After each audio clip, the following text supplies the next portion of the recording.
Hey everyone, this is Mayan. I'm the owner of Mayan Gordon Media and Monkey Boy Art, aka World of Glass. We are here today live at 5 with another amazing guest. His name is Julien Marchand, and he is here to tell his story because he actually has a really interesting story that I think is relatable to so many people because it deals with struggle, it deals with life crisis, and it deals with personal growth and perseverance. So would you mind going ahead and introducing yourself after I first give my shout outs? If you're watching right now on LinkedIn, YouTube, or Facebook, not Instagram yet, we're working on your Instagram.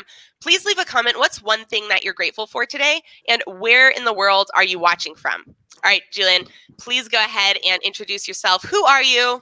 Where are you located in the world? And what is the main message that you're here to share today? All right, cool.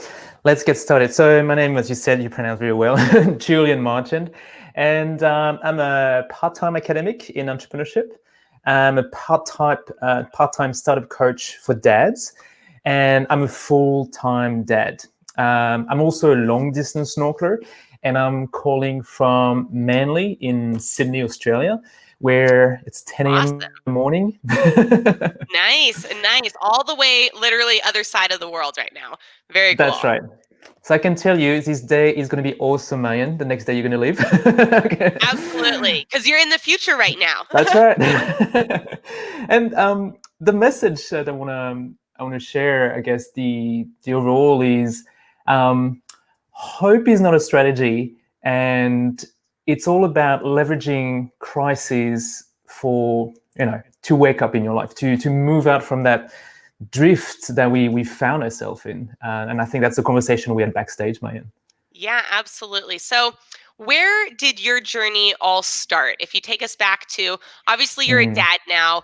How old are your kid? Is your kid? Are your kids? How many kids do you got? Tell us a little bit kind of about your family life, and then tell us where did kind of your journey, as you see it, your main epic in your story up till now. Where did it start? So I've got Tayo. Tayo is 10 years old, and he was born here in Sydney. And Tayo's got a Japanese name because mom is Japanese and dad is French. Awesome, I love it. So you get a very short one that we can all pronounce, the inroads, and everyone can pronounce. Yep. And then we got Saya. Saya is 7 years old, and she got the same deal, 2 syllables. We don't do more than that. That's awesome. Yeah. And we all live here in Sydney. Life started. My latest wake-up call started 7 years ago when my daughter was born. Before that, straight A kid. That was me. Big consulting firm, Ernst & Young, big jobs.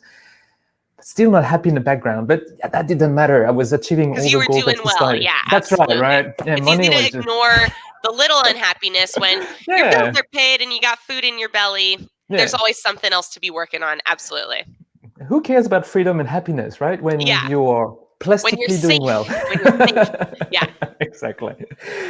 And then 7 years ago, it was my wife was due, so it was going to be like another great day in my life, right? And long day. We got rushed to the theater room for an emergency C-section. And look, it's my second emergency C-section. I know how these things goes. No worries. I get ready with a camera. I'm going to get the best angle when I'm going to open it. Right. It's all in there, right? And so you picture it. Your wife is laying down, obviously, and then there's a little curtain so she doesn't see what's happening, and you get to see what's happening. Yeah, if you're very, very brave. If you're very, very brave, yeah. Yeah. So I'm watching. I'm happy, and then I'm just waiting. I can see the head coming, and I'm just waiting for the cry. Like the cry where your babies turn color, like come from from blue or white to to purple to pink, and it doesn't come.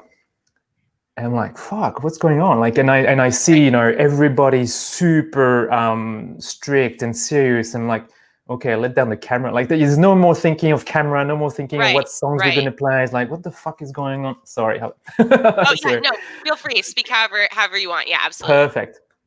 And this goes on, and I mean, this is not the first time, the first time with Taya. It was just things goes on, and I see her not breathing, and I see them like trying to resuscitate her. And look, I'm not a medical doctor, so I can't really tell you what happened medically, but what I Right. can share is what how I lived it, how I felt it. Right. And she died. She basically she came to life and she died for 20 minutes. For 20 minutes Wow. she was dead, and for 20 those minutes where I Must didn't have realize it lasted at the time. forever. I in the time it took me 5 to 7 years to really relive those moments and realize that in my head I was like, what the fuck, man? Like I haven't had a chance to live with her. Right now she's already gone. Like what, that doesn't Right. happen. Like that happens to other people, not me. Right. Right. Only to Yeah. others. And this goes through. I'm like, what the fuck is happening? Like she hasn't lived her life and it's gone. And then she came back, like after resisting her for like 20 minutes, she finally come back. No big screen, but her skin turns pink, so that's a good sign. Mm-hmm. And but after, you can imagine the battle, but 9 months later, 3 days later, we got an MRI, and she had a brain damage. And so, doctors from her brain not having oxygen for that long. That's right. And so, doctors start saying, there might be impact in the future. And then, so that's when the battle starts. That's when, you roll up your sleeves and you go in survival mode, and like nothing else matters, man. Nothing else. Yeah. Work doesn't matter. Friends don't matter. Like it's just your girl solving the problem. Yeah. Like as an entrepreneur, you get into solving mode. And so we went to see doctors, specialists. We got her diagnosis super early. And so at 9 months old, she was diagnosed with quadriplegic spasticity, cerebral palsy. So the prospect is her being in a wheelchair. And so we moved to see a great doctor. We tried everything and it worked. I mean, she's still in a wheelchair. She's still fighting every day. Like yesterday, she had an hour of physio. The day before, it was an hour of OT, and then before, like 3 hours of medical appointment on Monday. I mean, it's intense, but man, she is so powerful. Like she's so strong. She's my inspiration. Like she's my favorite entrepreneur. Like she literally falls down all the time. But she fucking get back up and she does it. And she looks at you and she goes, Dad, I can do anything.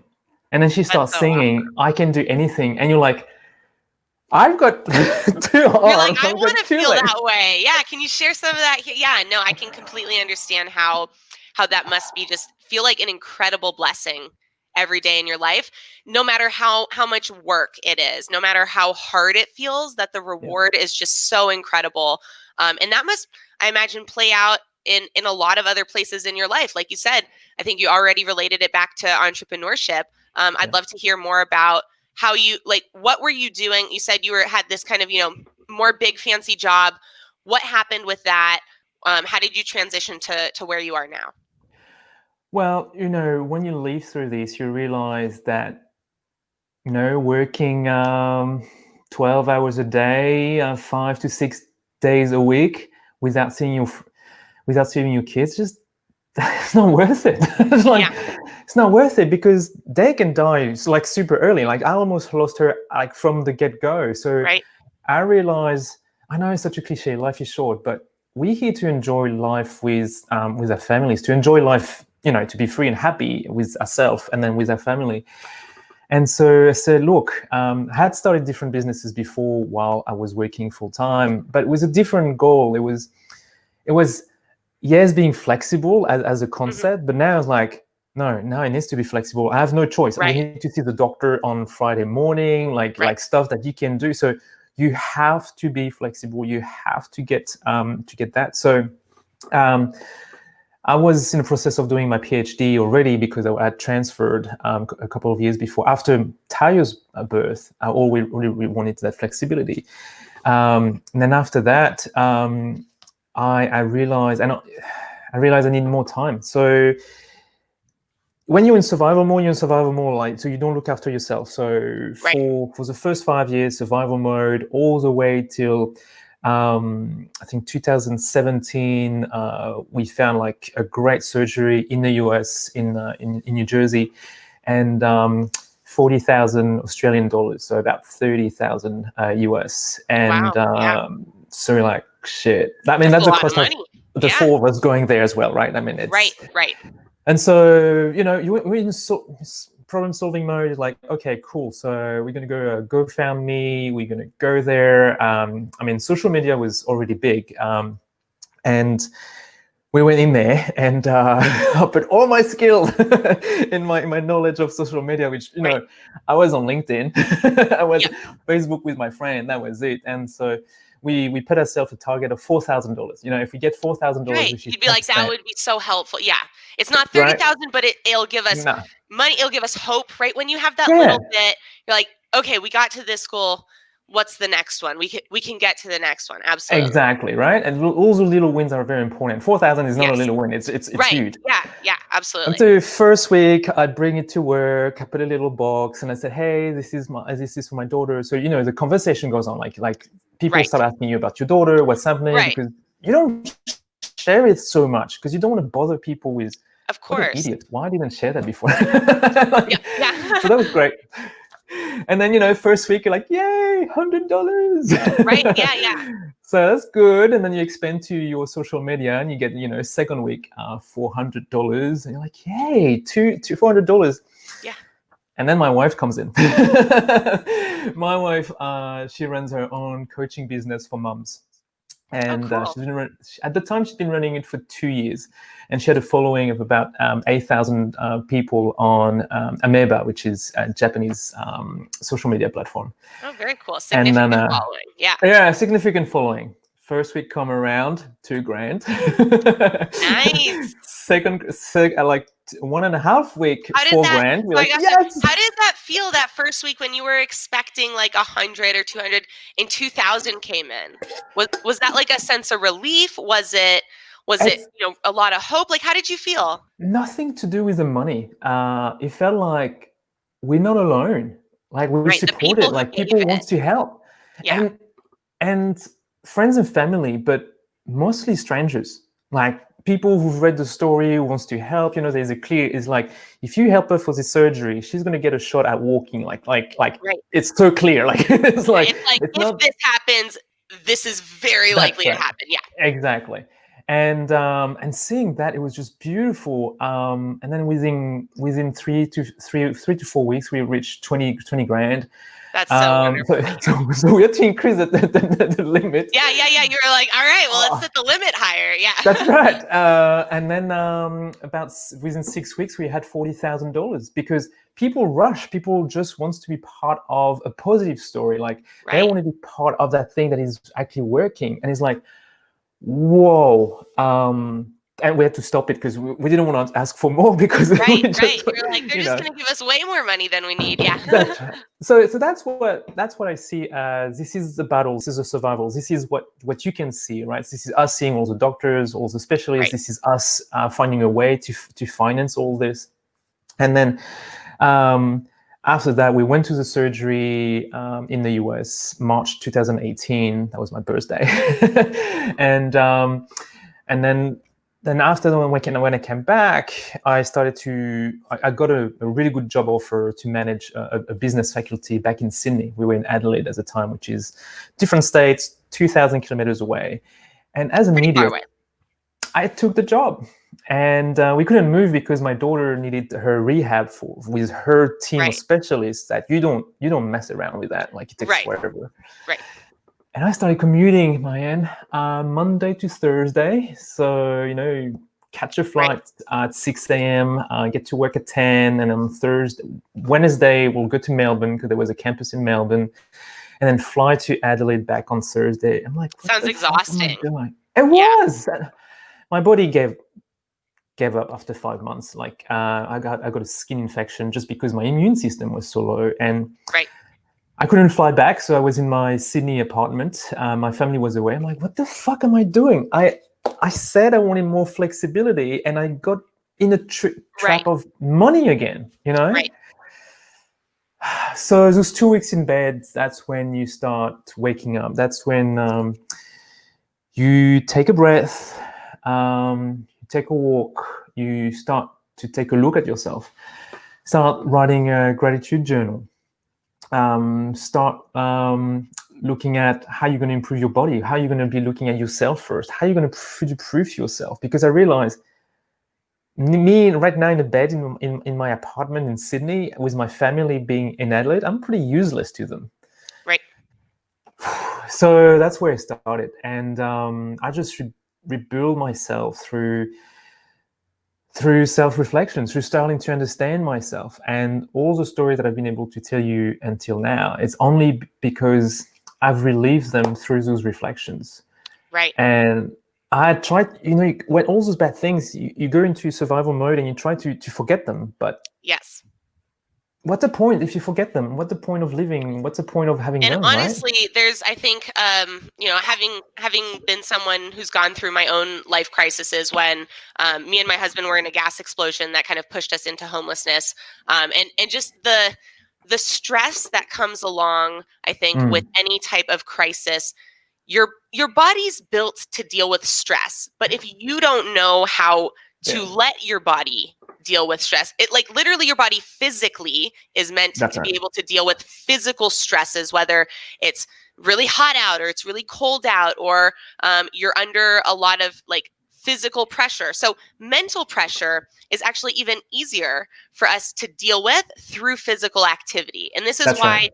exercise is such a big deal if you're someone who is struggling with any type of stress or happiness issues. Is the exercise will physically help not only create the endorphins and things like that, but it clears out space.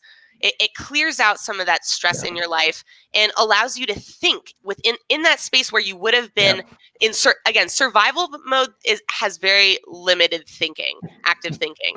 It's really it's like it's so little active thinking that when you look back on it, I'm sure you can relate to this, you almost don't really remember any of the actual moments the same way that, like, I can remember, I can be in the moment and relive a lot of my memories that were good memories. Let's say when you're in survival mode, there's no reliving that memory because you were almost never really in it consciously. You were reactive within it, and you were just going from one moment to the next. Now, at the time, there might have been some forethought of, like, what am I doing tonight? But that's, like, it's really very, very short-term thinking. There is no even next week a lot of times with survival thinking. There's today, later today, tonight. And maybe you think about in the morning, but oftentimes you don't, because you got to survive today. And, like, if you make it to tomorrow, that would be awesome. But, like, why think about tomorrow when you got to survive today? And that's a challenge, and you have to focus all of your energy on that to the point where you don't have energy to think about really anything else. And I mean, I can imagine, well, I can start imagining what happened to you when you went through that gas explosion, and then you just, you've got that mental stress, you've got now where we're going to live. And so, yeah, it lasts for a long time. And you said it, when I said, take a breath, take a walk, it's so simple, but, and a lot of people will hear this, like, yeah, of course, work out, right? But actually take it seriously, exactly what you just said. And I didn't, because I'm a man, I'm a dad, so we can lose an arm and we'll just keep on going. We won't see the doctor, right? Yeah. Because we are bloody Yeah, idiot you don't masculine. need to. Exactly. So it's only when you're in bed, you're like, what the fuck? Yeah. Wake up. So when you totally broke down, and I was doing a lot of bike riding, 2 or 3 times a week, like 200 kilometers. And I'm like, that wasn't enough. I was just not enough. So I took on swimming, and I hate swimming. Swimming pool is just freaking nothing. And my wife goes, dude, we live at the beach. Like, it's right there, right? And she goes, just go and swim in the water. I'm like, it's cold. It's, it's Right. July in Australia. It's winter. Yep. And I listened to my wife. So, guys, sometimes That's what we the do. wives are there for. Good advice Exactly. that the husbands don't want to hear, but eventually listen to. Eventually, and they were like, Yep. "Oh my God, she was so right. Well, how come I didn't do it?" And then I started just going twice a week, swimming 500 meters, and yeah, I wasn't doing like the other guys because I just didn't know how to freaking breathe like this. So I took my Right. goggles and I put my snorkel, and I'm like, "Yep, I'm just gonna do it like that." And Nice. I started like looking. It's a natural reserve where I swim, so like fish Right. everywhere, like colors everywhere. I'm like, this is awesome. Oh, a shark. Yeah, this is less awesome, but yeah, okay. And then like freaking turtles, like giant cuttlefish. I'm like, this is a dream. Like, what's going on here? That does sound awesome. That's amazing. And so yeah, and I built. I built from 500 meters every 2 or 3 days to I got out of the water. I did an hour in the water, and it's exactly how you describe it. You're present in the moment because I'm looking at the fish, I'm looking at what's happening in that life, and it's also helping me to go through my moment of genius. Is just that time where I get to reflect on things that what happened. So what's happening in my business, what's happening in my family, what's happening about me, and my best thinking is happening in the water. So unfortunately, I cannot take notes in That the is water. a really cool. I almost feel like you're suggesting, like that sounds like a really cool form of like therapy, honestly. Yeah. Because essentially, I think what you're describing, and I haven't spent a lot of time thinking about this concept, but just through this conversation, it makes a lot of sense based on my process. And when I was in high school, I did do some form of official therapy called dialectical behavioral therapy, which I think is actually phenomenal, very, very useful. It's about literally kind of what we're talking about, doing an action that has a physical effect on Yes, you that's what it that is. makes you change your thought. It's about changing your thought patterns. Yeah. But to relive traumatic experiences can be traumatic unless you feel you're in a safe place. When you That's right. when you really, That is really what feel it is. safe, being able to relive a memory is actually right. This is what they talk about in therapy, Yep. about going to therapy and talking through these traumatic emotions, is because you get to identify things that you didn't see before, and you get to become more aware of things that you perceived with your brain and have access to through your memory, but were not conscious of in the moment because it was traumatic and it stole your attention. And when you do that, you realize that actually typically there is many more things that are within your control than you felt were. Like in a moment of crisis, you feel like I have no control. What is happening to me? And when you look back and you realize, okay, like this is what happening, and I knew this, or I felt this, but I didn't act on this. And looking back, I can realize if I'd have made these slight adjustments, maybe the issue wouldn't have gone away, but I would have been able to feel a little bit better while going through it. Because the worst thing to happen to any of us is to feel crisis. It's not the crisis itself. As terrible as any crisis truly is, it's our experience in suffering through that crisis that makes it truly terrible. I think, even to the point of people dying, right? There are people who have the perspective and the ability to go, I'm really going to miss this person, and I'm sad that they're gone, but I also am so grateful for the time I got with them, or I'm so grateful for these other things that came from this experience in this journey. And being able to do that really limits the suffering that you experience. And once you start limiting your suffering, you get more freedom. The more you get out of crisis, out of suffering, the more freedom you have in your life to pursue happiness in an active role instead of constantly trying to just not be unhappy. When you're trying to not be unhappy, you're really not doing anything that's good for your own happiness. And it's like a negative cycle. So how did you get from, was it really, do you think, like the swimming? Like, obviously it started with the biking, but do you think it was the swimming that was the biggest contributing factor to you being able to make this type of progress, or what other things helped you along the way? For me, it was so being. I think you said it right. Being in a safe place and having your and swimming now was in that safe place, right? Your body doing action, and I do go walk in the forest sometimes, and I can feel that same experience, but water is my environment. Water, we feel, just to interject, we feel something extra safe and special in water because we grew up in a womb. And so when we're in water, we have an extra sense of security. You can't take it out of your brain. Even if you're someone who's afraid of the water, once you get past that fear, like initial fear of drowning, you realize, I feel incredibly strangely safe and comforted in the water. And so it allows almost your thoughts to think more freely. To think, Go ahead, but what was missing was kind of a framework, and I couldn't go back to religion because it was imposed on me. I didn't pick it. And when things like this happen, well, I question it. So I needed a framework, and I picked up meditation, I picked up gratitude, I was working out, and a friend of mine introduced me to Stoicism, right? Very old philosophy. Give us a quick brief. What is Stoicism for people who don't know? So Stoicism is basically a practical philosophy, a set of tools to help you become a better person each day. That's it. Honestly, that's what it is. And you don't have to believe it. You can just test all the tools. Totally.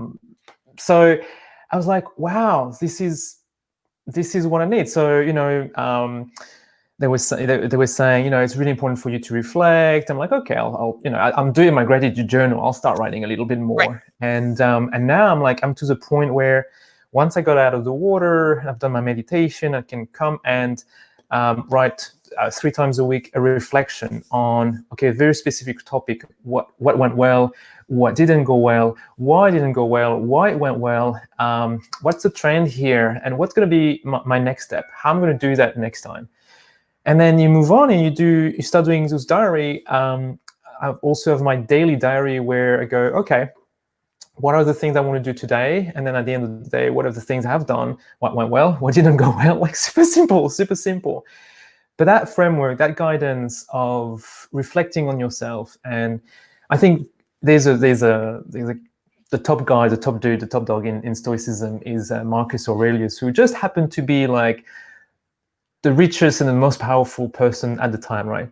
And he wrote that book called Meditation for himself. That was his diary. That was telling himself, like how to become a better person. Like, okay, if he was the top dog at the time, and he was trying to better himself, and it was, he studies meditation by thanking everybody that from who he learned something. His mom, his dad, well, little from his dad, but from his adoptive dad. Like he learned there was so much empathy and so much understanding of what others brought on him, and that's what really helped me. Like it really gave me a tool, a framework. So that was Stoicism, and then the sports, and then meditation, and then reflection, and then that understanding of, okay, the structure now is future-proof you first, right? Then you can future-proof your family, and after that, future-proofing your business.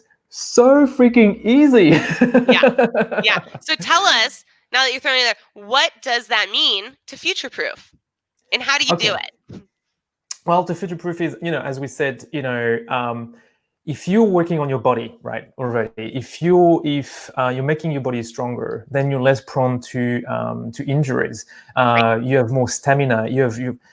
After an hour in the water, I'm so pumped, man. Like I can take on the world. I bet it helps with your breathing probably really well, like all sorts of things.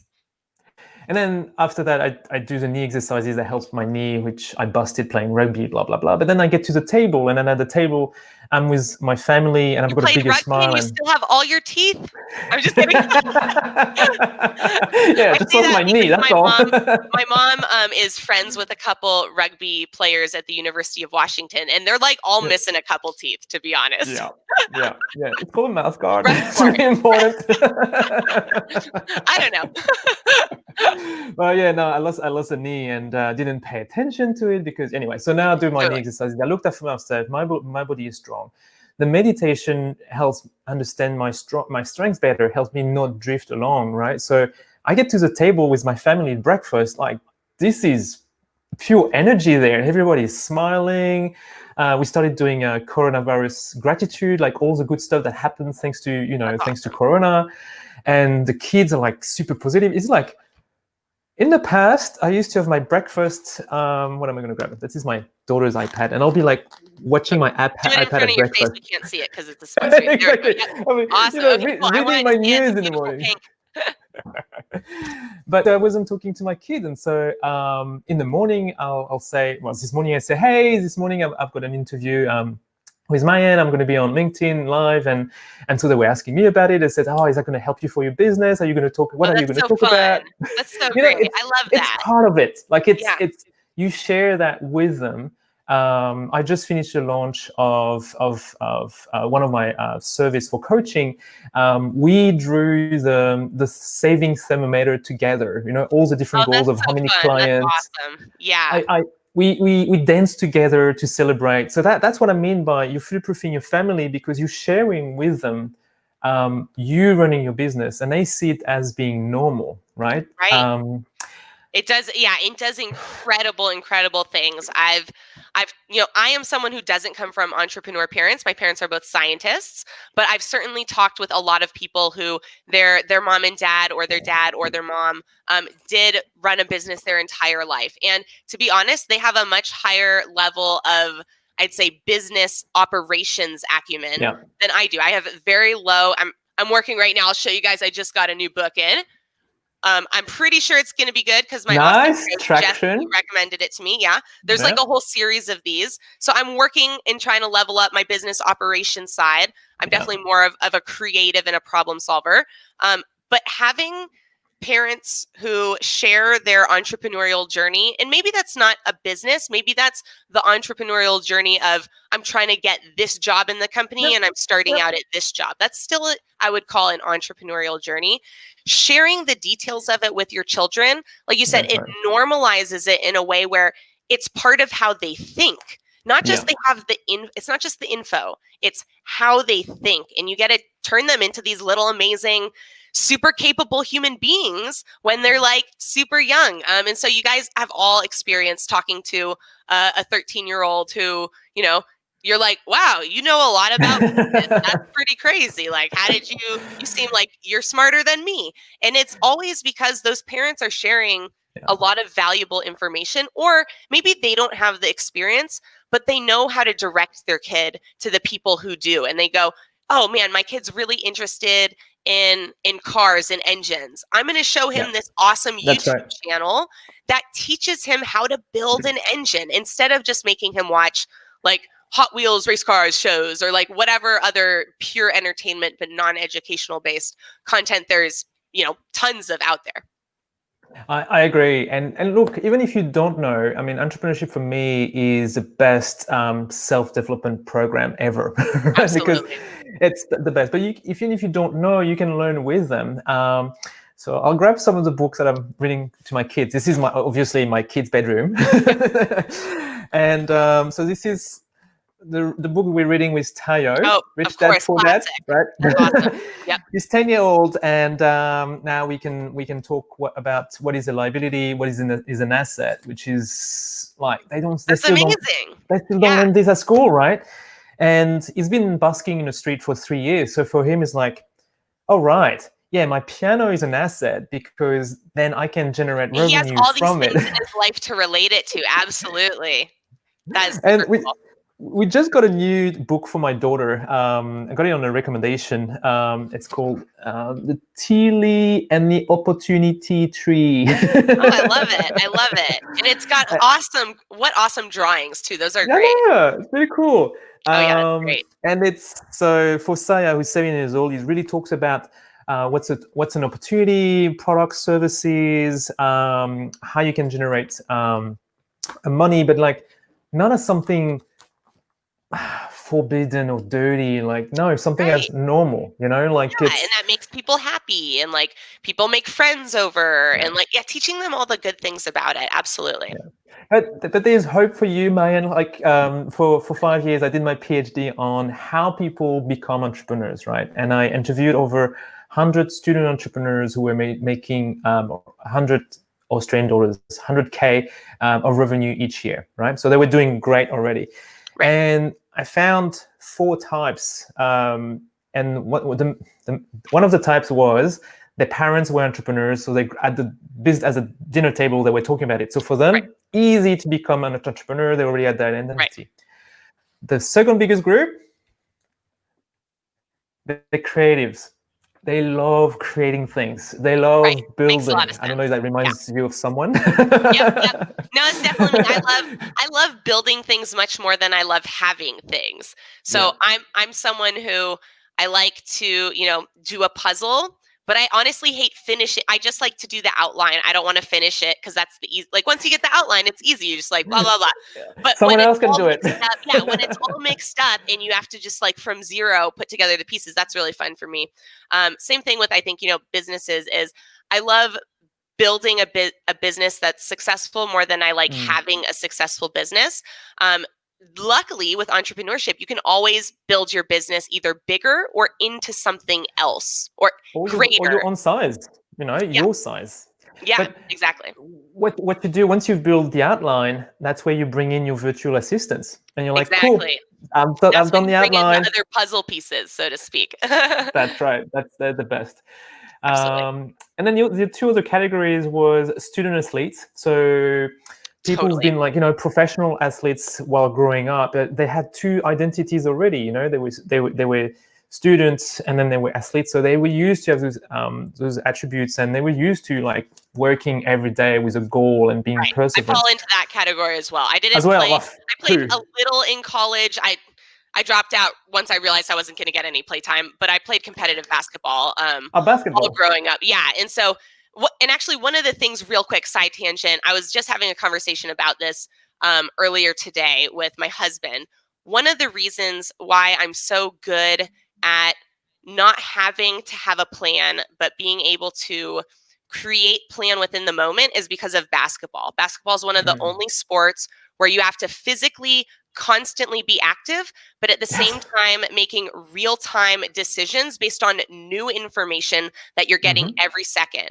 And it has to be cohesive and adaptive to all the other information that you're And also quick. getting and is changing. Yeah, it's very fast. You don't in football where like there's a stop play, you have time to think about the play.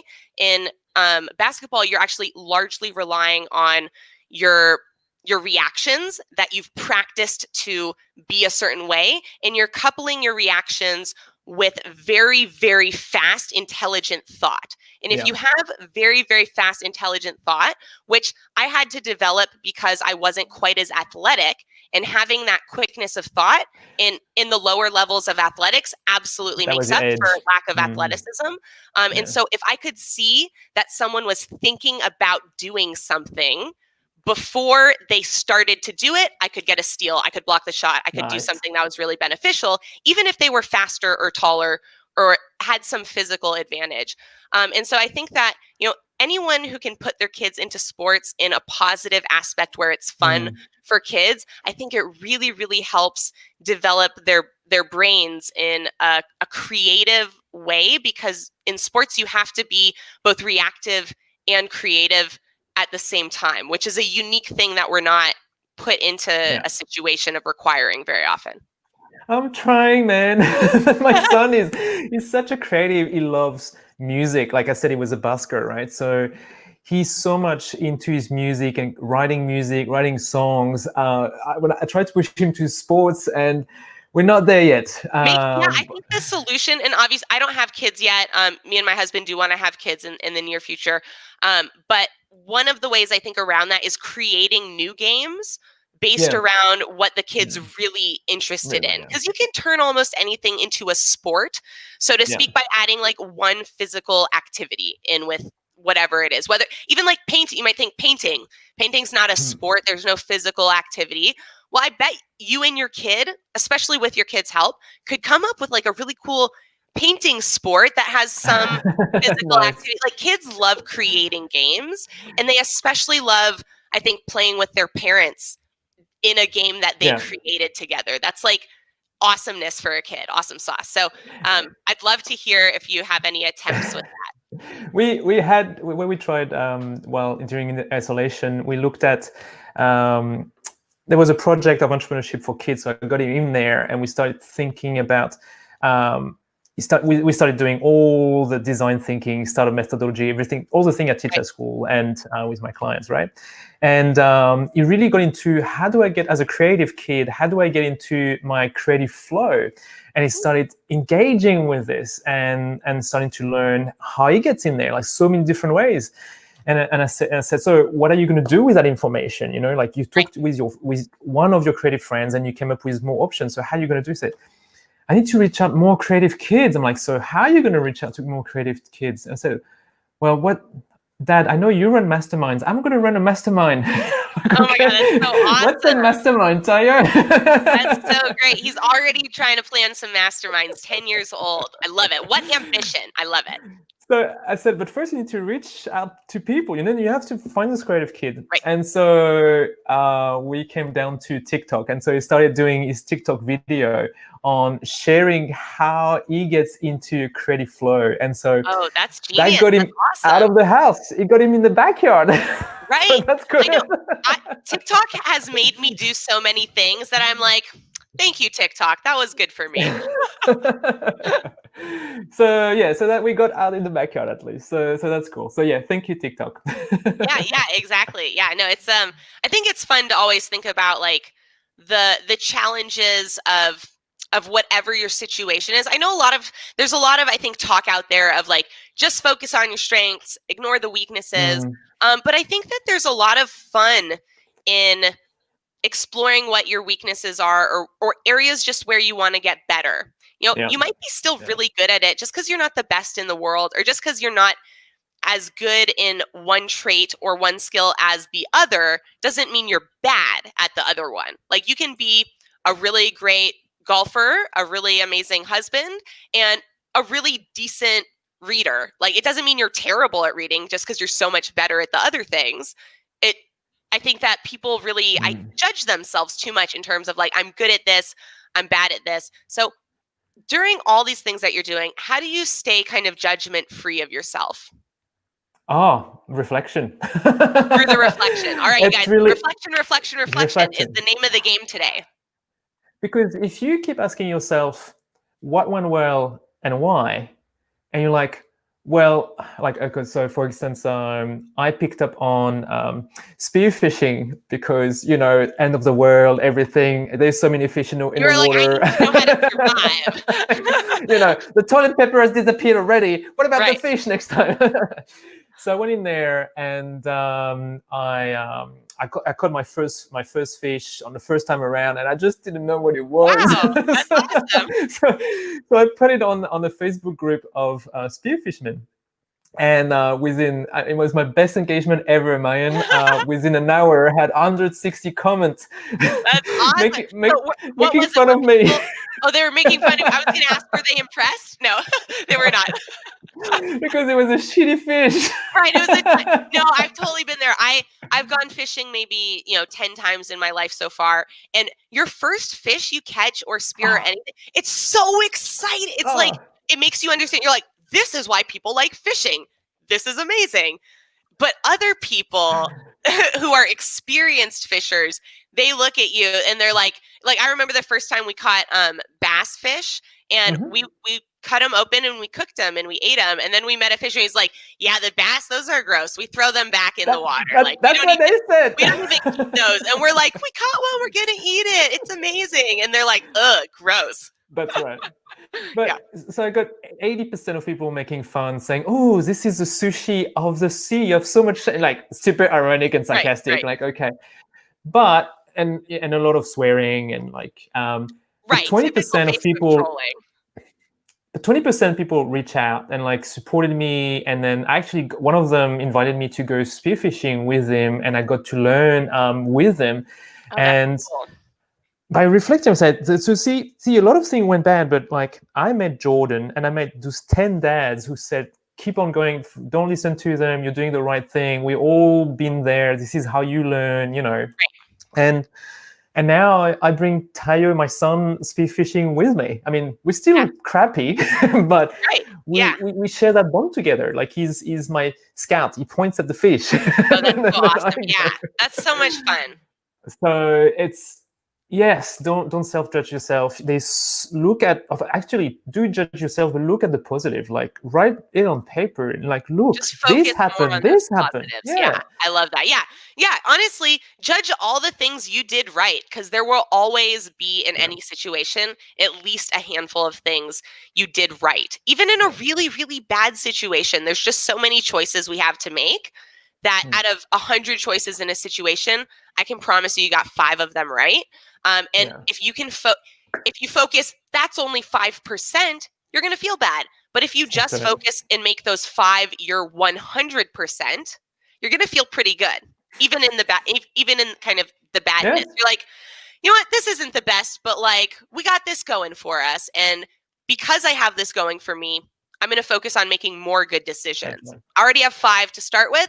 Let's add on to that." And when you cut out that like I messed up, I'm doing bad, and you put these negative thoughts in, when you keep that out, Mm. you can focus on one more good decision. You can focus on 2 more good decisions. That's what the Stoics said. It said like just focus on making yourself a better person each day. Like Yeah, just 1%. absolutely. But if you don't like writing, if you don't like reflecting by writing, another way of doing it is grabbing your phone and doing Voice journal. videos Yeah. and sharing them here. Yeah, you guys, I mean, let LinkedIn be your diary. Let Facebook, yeah, YouTube, Instagram, let them all be your diary. And you know because what? after, The best part about it is it gives you this freedom feeling of I told people, but at the yeah, same time you have control over the feedback you get back. So yes, one of the I think it's more difficult on Facebook, but on Instagram it's very easy to block and delete comments. Like if something mhm, if you're posting something to power yourself up and build your confidence and work on your reflection, let's say, yeah, and you're worried, but like what if people judge me for like things that I did? Well, yeah. then screw them. Like they don't need to That's be right. in your life at all. Unless they're Or you can. helping you get to where you want to be, That's right. just you can make them completely disappear from your existence. So Or you can that's the start. beauty of social Yeah, media.